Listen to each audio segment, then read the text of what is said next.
존경하는 39만 세종시민 여러분, 소담동을 지역구로 두고 있는 더불어민주당 소속 김현미 의원입니다. 본 의원은 불법 현수막 난립으로 인해 발생하는 여러 문제들과 그에 대한 대책을 논의하고자 이 자리에 섰습니다. 불법 현수막은 도시 경관을 저해하고 시민들에게 피로감을 주며 특히 아이들이 어른들의 정쟁에 노출되는 심각한 문제가 되고 있습니다. 우리 시민들이 일상생활에서 이용하는 도로, 공원, 교량, 공항 등은 국유재산이나 공유재산으로 구분이 됩니다.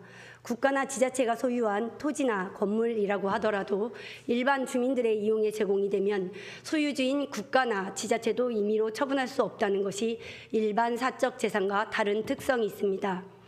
공원이나 도로 등 공공재를 정부나 세종시가 만들었어도 주민에게 제공되는 이상 주민의 권리가 되는 것입니다.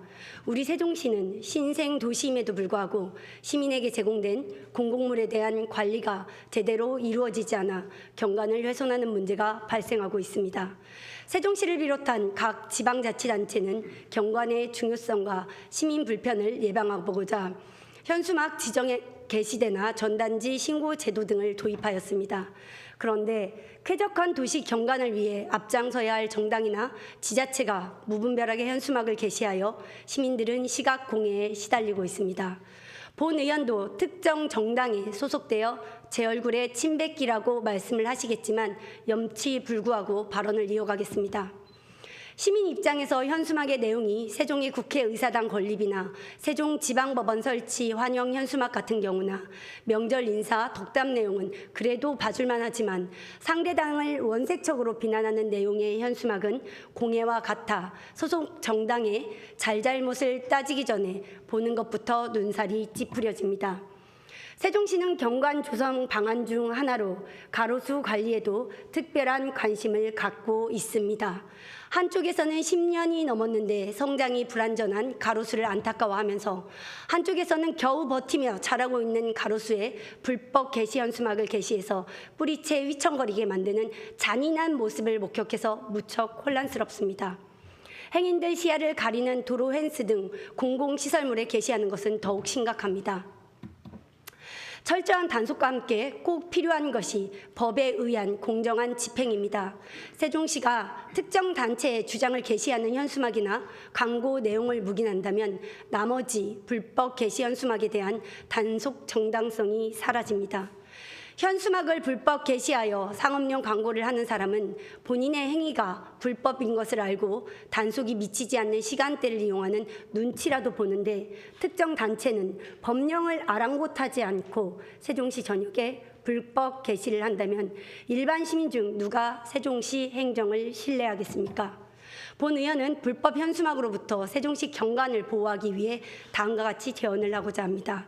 첫째, 정당 현수막을 포함한 모든 현수막은 학교 주변이나 어린이 통학로에 게시하는 것을 강력하게 단속해야 합니다. 현수막은 짧은 문구가 들어가기에 아이들에게 부정확한 정보를 제공할 가능성이 높으며 이로 인한 아이들의 교육적 피해와 특히 체구가 작은 어린 아이들에게는 시야를 가려 안전마저 위협하기 때문입니다. 둘째, 불법 현수막은 종종 음해의 수단으로 사용되어 시민들에게 피로감만 불러옵니다. 오히려 건전한 사회적 토론을 방해하고 시민들 간의 갈등이나 정치 불신만 조장할 수 있습니다. 경관 보전 책임이 있는 세종시가 나서서 지역 정당 관계자의 협조를 이끌어 지정된 장소 이외에는 게시를 할 수 없도록 설득하는 노력이 필요합니다. 셋째, 세종시가 공정하고 엄중하게 불법 게시 현수막 단속에 나서야 합니다. 세종시는 이미 5개 광고물법에 따라 관련 조례를 제정하였고 이를 통해 불법 현수막에 대한 규제를 하고 있습니다. 그러나 세종시는 규정이 제대로 지켜지지 않는 경우가 태반입니다. 해외 사례를 참고해보면 많은 국가들이 도시 경관을 보호하기 위해 불법 광고에 대한 엄격한 처벌과 동시에 효율적인 정비를 하고 있습니다. 싱가포르 등 사례를 참고하여 강력한 단속과 정비를 지속적으로 추진해야 합니다. 세종시는 지금 할 수 있는 것부터 시작해야 됩니다. 지금 세종시는 먼 미래의 정원보다 가까운 도시간 개선을 위한 노력이 필요한 때입니다. 그 첫걸음은 불법 현수막을 정비하고 아이들에게 깨끗한 교육 환경을 제공해야 하는 것입니다. 나아가 정치적 상황으로 시민들을 양분하지 말아야 합니다. 도시의 미간을 지키는 것이야말로 시민들의 삶의 질을 높이는 첫걸음이라는 점을 잊지 말아야 할 것입니다. 경청해 주셔서 감사합니다.